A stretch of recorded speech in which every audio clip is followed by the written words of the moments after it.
como consultor y experto en la materia es que el voto preferencial hace más daño que bien en las candidaturas plurinominales. ¿Por qué? Varias razones. Lo primero es que invariablemente por la propia naturaleza humana surgen facciones a los internos de los partidos políticos. Entonces, normalmente el voto preferencial, como no todos los candidatos pueden designar delegados en las mesas electorales, tiene lugar tanto en la mesa como en la junta municipal un cierto movimiento de votos a favor del candidato de una tendencia en perjuicio de otro. También eso permite el tema de la infiltración del narco, porque el que va a ganar, no solo gana él, arrastra a una gran cantidad de personas simplemente por estar. Entonces la tentación de poner a un tal fulano al margen de las bases simplemente porque puede remolcar por el impulso, pues es mayor. Entonces yo diría, además debilita el partido, porque como también en nuestra legislación el escaño le pertenece a la persona, no a la institución, yo puedo entrar a cualquier institución, barrer, y entonces, y eso es nada más la superficie del problema. Seguimos en su programa Despertar Político, señores.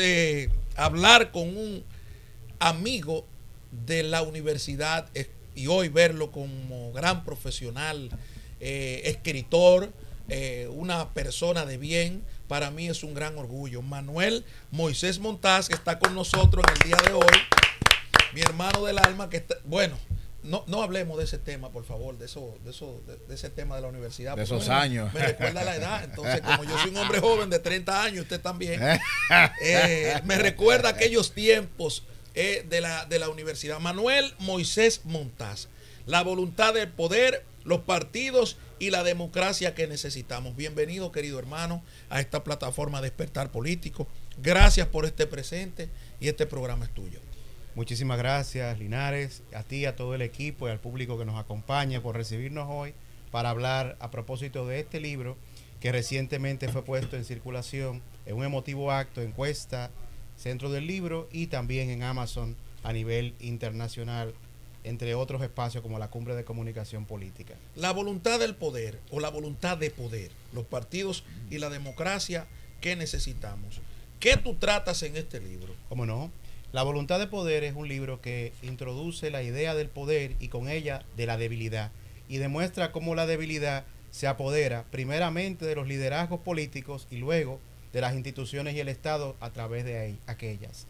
Básicamente destaca que hay una contradicción en América Latina en la que tenemos más de 20, 25 partidos por país y sin embargo tenemos menos democracia. Cada vez más vemos que los partidos, en lugar de promover la democracia, la secuestran a lo interno de ella, y en el libro se avanzan varias proposiciones de cómo el duelo de poder a lo interno de los partidos entre el verdadero político y el empresario o líder principal del partido va creando una dinámica en la que para poder controlar el partido, personificarlo, se le da cabida dentro de las filas del partido a tres tipos de personajes que pudren, dañan y anquilosan la organización política. Ellos son los compañeros, cuyo único mérito es ser amigo del líder, el cacique, que es una persona que anquilosa el partido en los pueblos, en la provincia, y el proletariado político, que son personas que viven la política como un negocio y tratan de hacer de ella lo que hoy vemos, pudrir el sistema. Entonces, el compañero pudre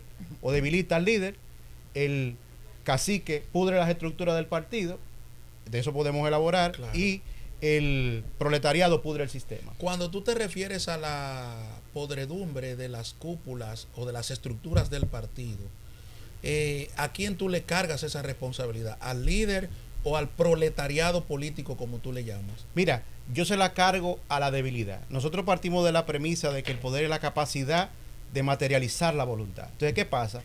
El líder, todo partido inicia como una empresa, que es la narrativa que se improvisa en el libro, con un único dueño o un dueño principal que hace la inversión política y económica para que el partido exista. Y no hay nada de malo de que esa persona tenga un lugar prominente, pero andando el tiempo la debilidad se va apoderando de esa persona y él se da cuenta de que para seguir creciendo necesita talentos, personas que son los verdaderos políticos, en el libro se les llama gerentes, que son los que producen los votos. Yo he trabajado con decenas de organizaciones políticas y te puedo decir, cualquier partido, su nivel de poder y de producción de votos depende más de la cantidad de ese tipo de personas que tengan. Pero andando el tiempo, se va dando una dinámica de Linares en la que hasta por ignorancia, el mismo líder empieza a atraer a los cúpulos o el espacio de dirección del partido a este tipo de personajes, en principio con la intención de mantener cierto dominio de los organismos de dirección del partido. Pero él no es totalmente consciente de cómo esas fuerzas, esos vientos, traen las tempestades que describe el libro. El compañero, que es su amigo, que está ahí para ayudarlo, para levantar la mano pero en las no sesiones, pero dar voto, no, hace algo peor. Como el compañero está ahí y disfruta igual que usted y que yo, por el mismo, sin hacer ningún trabajo, va creando anillos y va susurrándole, como Golem en El Señor de los Anillos, al líder, ciertas cosas que lo que hacen es crear divisiones, chismes y que debilitan su visión y lo distancian del gerente, que es el que realmente hace el trabajo. Después también los partidos, por un tema de economía, se han ido abocando aquí y fuera de aquí a las asambleas de delegados. Y para tener delegados, tú tienes que tener estructura en las provincias. Ahora yo le pregunto a usted, Linares, una voz tan aguerrida como usted y la de su equipo, ¿qué clase de ciudadano está dispuesto a que tú vayas a su pueblo y le digas, óyeme lo que te voy a decir, te voy a buscar para usarte, para no darte ningún beneficio, para que tú hagas lo que yo diga? Y tiene que votar por mí. Y tiene que votar por mí. Y si a mí me dan algo, cuando aparezca, si aparece, si a mí me da mi gana, entonces sobra, te voy a dar algo a ti. Ese ciudadano, con ese nivel, ya usted sabe cuál, que está dispuesto a que lo usen de gratis, se llama un cacique. Y en la escala política, porque los hombres políticamente no son iguales, generalmente una persona de muy bajo nivel, que disfruta esa transacción o ese contrato por la idea de que él domina o él representa la institución, la empresa, en su territorio. Entonces, ¿qué pasa? Si es un hombre de una escala de 1 al 10, de un 2, tú puedes estar seguro que ahí no sirve ni consejo de base, ni juntas municipales, ni nada, porque él mismo lo va mochando para que nada le haga sombra. Manuel, se ha hablado mucho en los últimos años sobre el liderazgo, de si en República Dominicana existen realmente líderes o son productos de marketing. Se dice que el último gran líder en el caso de República Dominicana es Leonel Fernández, y se discute mucho que figuras como Omar Fernández, David Collado, etcétera, son figuras que han sido creadas a través del marketing. ¿Cuál tú dirías entonces que es la realidad? ¿Cuál es el tipo de liderazgo dominicano, si es que existe? Bueno, te diría ante todo que es importante iniciar esa respuesta reconociendo que la política no es un juego inconsecuente para la felicidad humana. Hay que reconocer que cualquier cosa no es un político. Claro. Un político de verdad es una persona que tiene que ser valiente, preparada, y en ese contexto estamos llegando a lo que tiene que ser la profesionalización de la política. La gente cree que política es cargo, nombramiento, marketing y sencillamente postularse en las elecciones. Simpatía, y no es así. Me cae bien. Fíjate que si un político es inepto o es irresponsable o es débil, la sociedad entera lo siente. Y en ese contexto, respondiendo a tu pregunta, Abril, te diría, yo creo que las personas que llegan a donde esas personas que tú citas han llegado tienen talento. No puede ser de otra manera, porque esta es una industria, un mundo duro, donde solamente avanzan los que tienen ciertas condiciones. Porque el que avanza a fuerza solamente de manipulaciones, eventualmente tropieza hasta con una tontería, ¿no? Entonces, no cualquier cosa puede ser un político. Pero para concluir, en una democracia que se precie de ser algo, un partido no puede ser cualquier cosa. Linares, usted que es una persona tan crítica, usted me va a creer a mí, seguro usted ya lo sabe, que en nuestro país hemos llegado al exceso, donde para yo conservar el reconocimiento de un partido político, me basta tener, escúchelo bien, un voto, uno, a un candidato ajeno prestado en una alianza, que si ganó, ya, 4 años más, financiamiento público. Pero fíjate lo fácil que es mantener el reconocimiento y lo difícil que es tú crear un partido. Conseguirlo de cero da mucho trabajo, pero mantenerlo luego es más fácil. Precisamente por eso en el libro, que también quiero informarte, todos los senadores, magistrados electorales, diputados de la República y líderes de partido y comunicadores de la categoría que representan realmente una renovación, una voz crítica, han recibido el libro. Y en ese contexto el libro avanza la necesidad de mejorar lo que es el financiamiento, pero también limitar la cantidad de partidos y reconocer la votación como la única garantía de personalidad. Son demasiados, sobre todo en momentos como ahora, que se habla de partidos bisagra, que son partidos que solamente cada 4 años se suman al que ellos entienden que tiene más posibilidades de ganar. ¿Existe la posibilidad de que eso se frene en algún momento, de que el liderazgo en la República Dominicana pues pueda centrarse en menores partidos? Mira, entiendo que en esa dinámica inciden 2 factores. Primero, tiene que haber un esfuerzo de parte de la regulación para que, digamos, los 12 partidos más votados puedan sobrevivir y así darle entrada al que venga nuevo. ¿Ok? En otro orden, tiene que haber un cambio en la administración. Yo te puedo decir que muchos de esos partidos no tienen necesariamente la vocación de ser bisagra, pero se encuentran en dinámicas donde tienen escasez de recursos gerenciales o de administración. Son personas bien intencionadas que o no conocen bien la mecánica electoral o sencillamente delegan en un fulano todo el día a día de la empresa y después se ven al frente de empresas que no conocen cómo funciona. El resultado es que cuando llega la batalla electoral no tienen ni candidato tienen candidatos que se presentan, que también lo destaca el libro, sin ningún tipo de condiciones o garantía de un proceso, y al final del día entonces sencillamente se resignan al mal menor, al amparo de esa legislación que tenemos vigente. Pero te aseguro, concluyo, con una buena administración, es decir, con una buena gerencia política, estratégica, y nosotros los consultores trabajamos eso, cualquier partido medianamente bien financiado puede lograr 1 o 2 puntos del panorama electoral. Ya a partir de ahí, Abril, sí es necesario tener elementos de comunicación y conexión para llevarlo más allá de ese umbral mínimo que la mecánica electoral garantiza, que no es otra cosa, Linares, que tener por lo menos un voto en cada mesa promedio a nivel nacional. Tú mencionas la palabra financiamiento. Ayer el presidente del partido Generación de Servidores y aspirante a la presidencia, Carlos Peña, propone o propuso en el Congreso que se le quiten recursos del financiamiento a los partidos políticos para facilitar el tema de la indexación. Solo esto como introducción para que tú me des tu opinión con respecto a esto que genera muchas críticas, sobre todo los años electorales, donde reciben el doble del financiamiento habitual. ¿Tú entiendes que necesariamente los partidos tienen que ser financiados por el Estado? Ellos, ¿verdad?, como patas importantes de lo que es la democracia.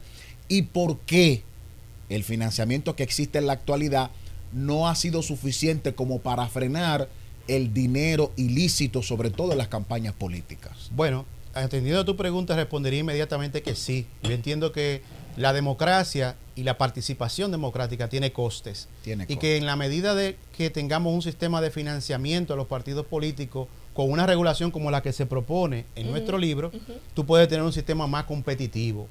El tema aquí está en que el financiamiento público yo lo veo más necesario para la participación electoral y no para el día a día. Entonces nosotros proponemos un esquema de financiamiento donde se va creando una reserva a lo largo de los 4 años para que esa reserva electoral pueda ser usada precisamente en la postulación de candidaturas y participar en los procesos electorales. Entonces te diría que sí.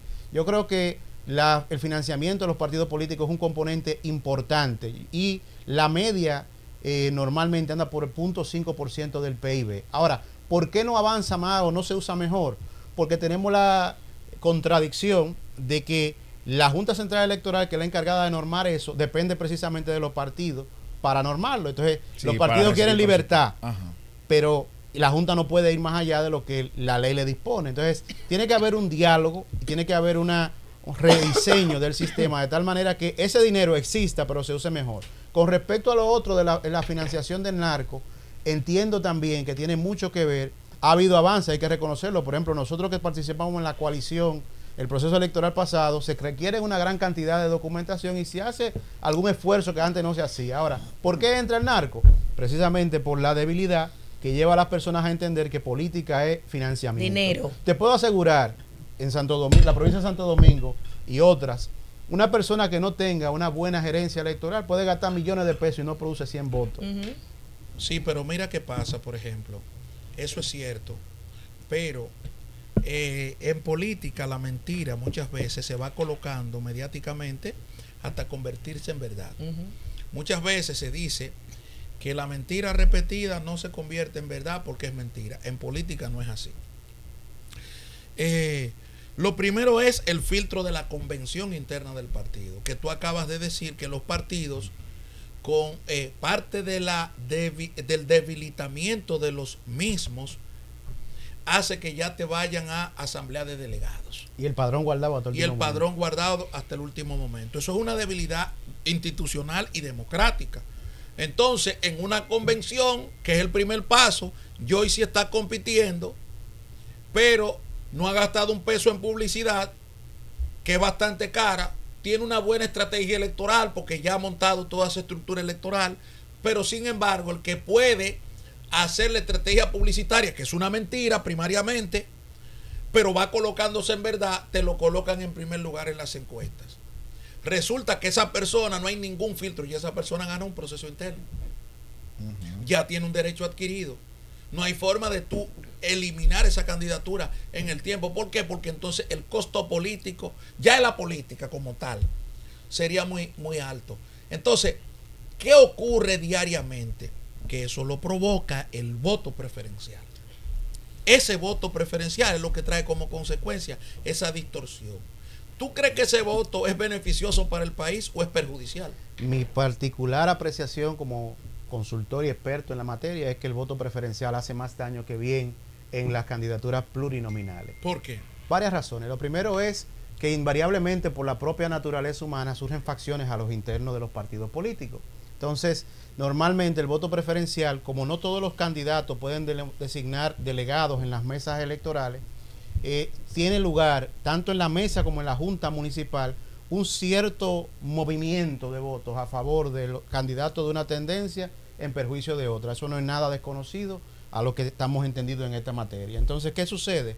También eso permite el tema de la infiltración del narco, porque el que va a ganar, no solo gana él, arrastra a una gran cantidad de personas simplemente por estar. Entonces la tentación de poner a un tal fulano al margen de las bases, simplemente porque puede remolcar, por el impulso, pues es mayor. Entonces yo diría, además debilita el partido, porque como también en nuestra legislación el escaño le pertenece a la persona, no a la institución, yo puedo entrar a cualquier institución, barrer, y entonces, y eso es nada más la superficie del problema. Entonces yo te diría, Linares, que en lo que tú mencionas de las primarias, ciertamente suceden muchas veces así. Un trabajo de base ayuda a paliar un poco eso, porque por más que diga la encuesta, el que está contigo en la buena y en la mala avanza, pero el voto preferencial, particularmente yo entiendo que deberíamos volver al sistema anterior de lista cerrada, sujeto a primarias o a consenso a lo interno de los partidos. Se habla mucho del poder de las redes sociales y del internet. De la época de Obama, que yo sepa fue el primero que utilizó los correos, los mails y las redes sociales para montar campañas políticas. A la fecha, cada vez vemos como que es más importante el uso del internet y las redes sociales. ¿Qué tú dirías? ¿Que ahora es más importante esa narrativa en el ecosistema digital o sigue siendo más importante el trabajo de calle, el trabajo de suelo? ¿Y qué tan importante es, que básicamente es lo mismo, el storytelling y el story becoming también versus el trabajo político? Muy bien. Yo te diría que la publicidad y la comunicación es como el bombardeo en la milicia. Ablanda el terreno, pero al final del día son los soldados los que toman el territorio. Entonces yo te diría, ambas cosas son importantes. No hay una buena campaña con una mala comunicación. Y una mala comunicación puede debilitar hasta la mejor de las campañas territoriales. Por eso se requiere un enfoque integral. Una buena comunicación es necesaria porque tú no tienes el tiempo ni la capacidad física de llegar a cada ciudadano, y cada vez más son procesos electorales más grandes, más complejos y más costosos. Entonces tú tienes que tener una narrativa que simplifique el acto de conexión emocional. Si yo le preguntara a ustedes qué aprendimos en la clase de Derecho Civil del mes pasado, se nos olvida. Pero yo pregunto, ¿cuándo fue su primer beso? ¿Usted se acuerda de una vez? Entonces, ¿el voto dominicano emocional más emocional que racional? El voto es una reacción fundamentalmente, como lo es cualquier acción humana, primariamente emocional. Sí. Y a través de la emoción se crea una narrativa que te predispone a lo que racionalmente. Por eso muchas veces se dice, no se votó a favor de, sino en contra de. En parte es así. O sea, yo te diría, terminando el ejemplo anterior, nosotros recordamos el beso más fácil porque tiene la profundidad de la emoción. Claro, Entonces, la narrativa, el storytelling o el story becoming te ayuda a insertarte en el imaginario emocional, en el ecosistema emotivo del ciudadano. Y luego, dentro de ese contexto, simplificar la transmisión de un mensaje. ¿Cuál? Hay que hacer tal cosa. Tú sabes que yo siempre me he preguntado si ha sido saludable, es algo que he discutido incluso con el señor Linares, la decisión del presidente Luis Abinader de decir que no va más a partir de 2028, que eso dio al traste con la rumba de presidenciables que hay en el Partido Revolucionario Moderno. ¿Tú entiendes que eso fue saludable en el momento a nivel político, a nivel democrático? Y si le hace daño a lo interno de los partidos políticos tener tantas figuras que se creen o postulan a la presidencia. Creo que el libro, cuya lectura recomendamos evidentemente, parte de que la política es un ejercicio de responsabilidad. Y bajo esa narrativa, entiendo que de las mejores decisiones que ha tomado el presidente de la República, a pesar de tener una mayoría abrumadora en el Congreso Nacional, ha sido la decisión valiente de no solamente no repostularse, sino también cerrarle la posibilidad a que eso suceda, porque al amparo de una vida efímera no pueden cultivarse liderazgos eternos. Claro. Es precisamente el anquilosamiento, el querer yo dominar y meter en esta tacita el partido entero, para mí, para mi consumo, lo que hace que la democracia tienda hacia la tiranía. Pero eso no es el querer que como sean las cosas, el querer, el deber ser, como deberían ser las cosas, pero en la práctica, eso fue políticamente correcto, partiendo de eso, de que cuando ya eso pasa hasta en una empresa, a un director, usted está en una institución, y usted sabe que el director está sonando que se lo llevan el 16 de agosto. Y tú ya no, la misma que Barry que le pone el café, no va con el mismo ahínco, con el mismo entusiasmo. Eso es una cuestión natural. Entonces, fue, desde tu punto de vista, políticamente correcto desde esa perspectiva. No de lo que debería ser, sino de lo que la es. cultura dominicana. Aún dentro de la cultura dominicana, yo creo que el que está en una posición de liderazgo tiene el deber de hacer lo correcto, independientemente del de costo que político. le cosa Claro. pase. Entonces, yo te diría, Bueno, para yo estoy de concluir mi acuerdo. argumento, él hizo lo correcto, Así él, mismo. al decir que se repostula. Si la gente de la que él se rodeó son gente fuerte, comprometida, eso no va a variar en lo fundamental lo que son. Ahora, si te rodeaste de cacique, Así compañero mismo. y proletario, usted se jodió. Así Ahora una mismo. pregunta que te quiero hacer. Tú hablas de poder en tu libro. Moisés Naín habla del fin del poder, Ajá. que el poder ya no es lo que era. Entonces me surge la pregunta, escuchándote hablar. Nosotros tenemos en el escenario político la novedad de que son muchas personas que no han participado como candidatos, los que se perfilan, sobre todo del oficialismo, del PLD, quizás vuelva a ver, pero no ha sido presidente. El único partido que tiene un visible, ¿verdad?, candidato que ha sido presidente y tiene experiencia es Leonel Fernández, pero hace ya, pues de 2012 al 28, harán 16 años que salió del poder. Ya el poder del 28, incluso del 25, no es el mismo que desde el 12. ¿Con qué escenario se va a encontrar Leonel novedoso en el campo político? Cosas que él estuvo acostumbrado a hacer antes, que si es presidente de nuevo, ahora se le complica por todos los controles, por todas las cosas que hoy existen. Bien, respondiendo a sus dos preguntas, primeramente, yo no veo perjudicial para la democracia que abunden las aspiraciones, Ok. siempre y cuando se mantengan dentro de un ámbito de la prudencia y que el que va a dedicarse lleno a su campaña tome licencia o se retire del cargo, no porque es lo ideal, sino porque también le es vulnerable, porque es más fácil atacarlo.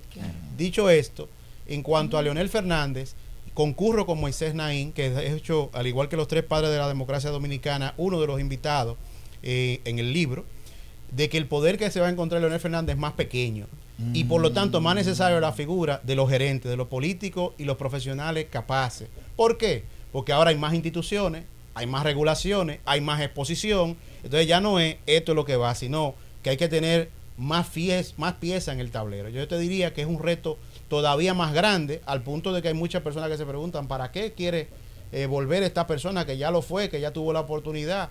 Tiene sus razones, tiene también sus desafíos. Entonces yo te diría, las palabras de Moisés Naín en sus dos libros, El fin del poder y La revancha de los poderosos, sin lugar a duda configura un escenario sumamente interesante, no solo para Leonel Fernández, para todo aquel que quiera improvisar la idea muy común en nuestro país de ser presidente en la esperanza de que ser presidente es que yo puedo resolverlo todo con la sola voluntad. Pero volviendo al presidente Luis Abinader, cuando él dice no voy, tú dices hizo lo correcto, pero el costo político no diría yo que fue alto, sino que lo está pagando alto al día de hoy, porque muchas de las situaciones que se están presentando hoy en día, tú que conoces muy bien ese organigrama político dominicano, están ocurriendo precisamente por eso, porque el presidente no va. A eso es que siempre me he referido cuando discuto con Joy. Si él debió esperar un poco más, promover una reforma constitucional en algún momento determinado, porque parte de lo que está ocurriendo hoy en torno a su figura y lo que va a ocurrir mañana cuando ya él vaya entregando el poder. Por ejemplo, hay un precandidato del PRM que se dice, él solamente tiene una sola opción para retener el poder dentro de su propio partido. Es decir, solamente conmigo él retiene el poder, él sabrá, porque se lo come la oposición. Es decir, ese riesgo político, no contemplas tú que un líder como Luis Abinader debió tenerlo presente en su libreta ahí para decir, espérate un momento, todo esto yo tengo que evitarlo y postergarlo un poco más. Linares, tú que eres una persona, un comunicador y además un profesional del derecho que ha vivido la intríngulis del sistema, Sí. sabe muy bien que el corazón de la uyama nada más lo conoce el cuchillo. Entonces, hay dos elementos que tenemos que considerar. Primero, ninguno de nosotros es consciente de la dinámica interna que él estaba manejando al momento de tener que tomar esa decisión.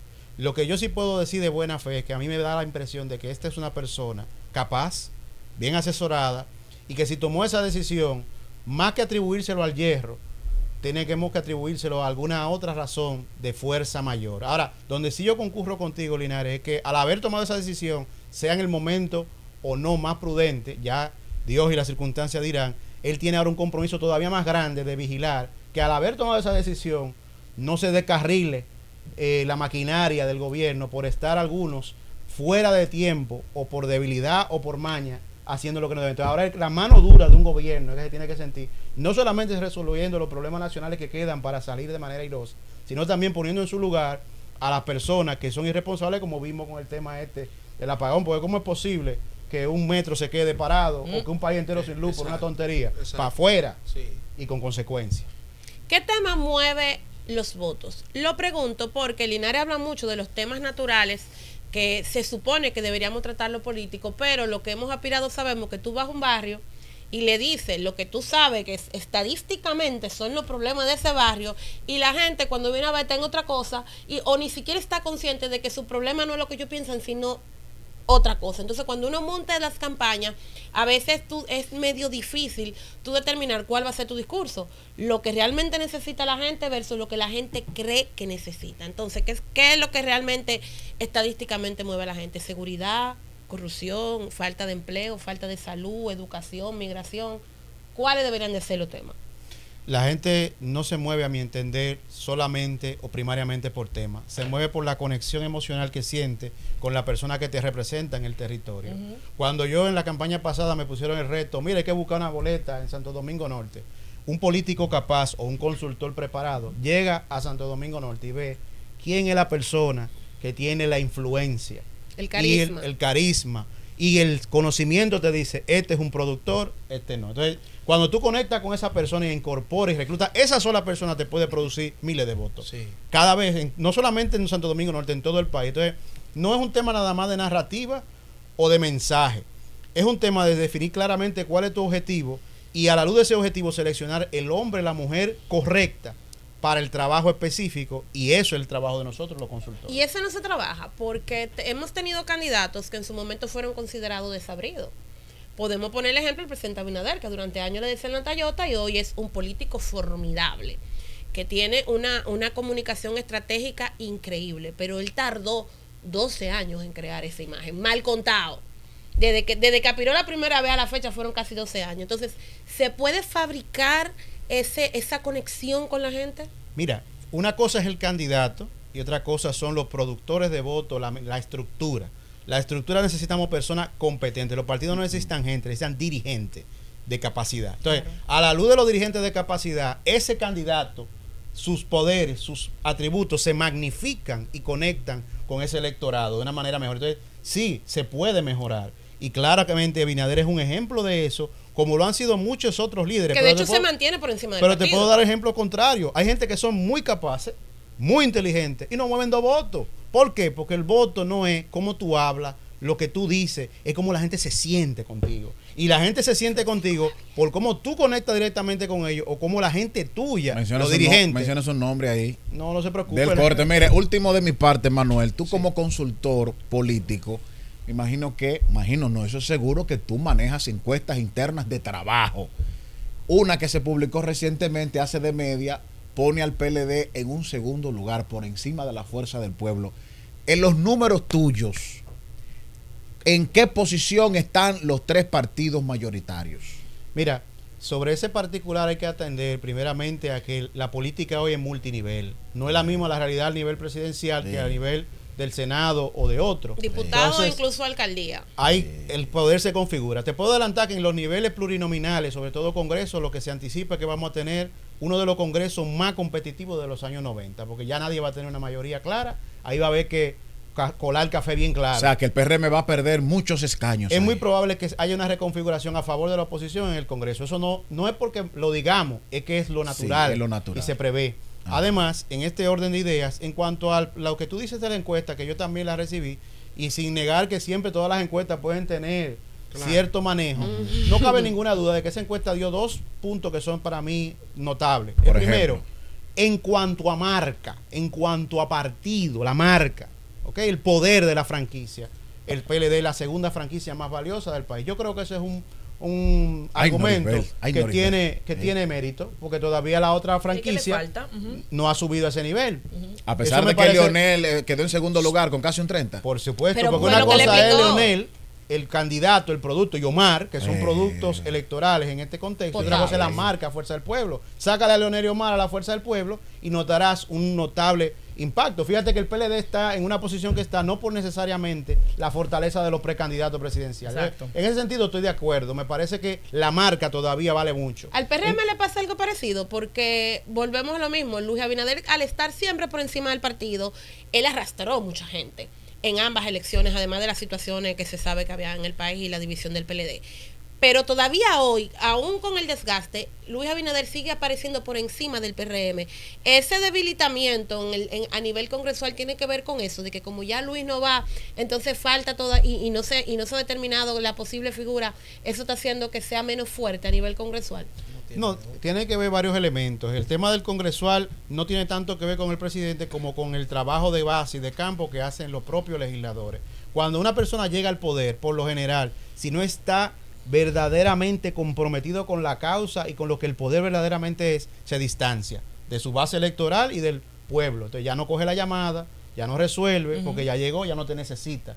Cuando la gente siente eso, como también destaca el libro, en una economía política basada en la promesa y la esperanza, tu activo político disminuye. Entonces, en la reconfiguración del Congreso tiene que ver menos con Abinader que con el trabajo específico que hace cada legislador en favor de su comunidad. En ese contexto también por eso se ve que los partidos, cuando llegan al poder, la mayoría se debilitan porque el partido se engabeta. Ahora bien, en ese porque orden de son ideas, muchas las promesas que hacen. Y las promesas muchas veces son irreales o no se pueden cumplir. Entonces y se olvidan de la territorialidad, se olvidan de bajar a los territorios, porque eso también merma en los partidos políticos. Pero también merma cuando se llenan de ese tipo de personajes que el libro destaca, que no tienen ningún tipo de capacidad, que nada más pueden ofrecer necesidad, y llegan al gobierno. Esas personas que apoyaron en un momento el partido se dan cuenta que esos cargos no eran para ellos, porque el que no sabe hacer nada, el que no tiene ningún talento, no puede aspirar, y más con un ministerio de administración pública como el que ahora tenemos, a tener, ¿verdad? A tener verdaderamente peso. La realidad de la vida es que el que no se prepara y se hace de un conocimiento, de una integridad y de una valía personal, no puede buscar en la política lo que no puede obtener en la vía particular. Bueno, Manuel, pero no me use para los votos, ¿verdad? Manuel, darte las gracias por participar en este programa. Que recuerde el nombre del libro y dónde se puede comprar. Ha sido una entrevista muy interesante. El libro se llama La voluntad de poder, partidos y la democracia que necesitamos. Un libro muy, muy interesante. De verdad que te prometemos que lo vamos a leer.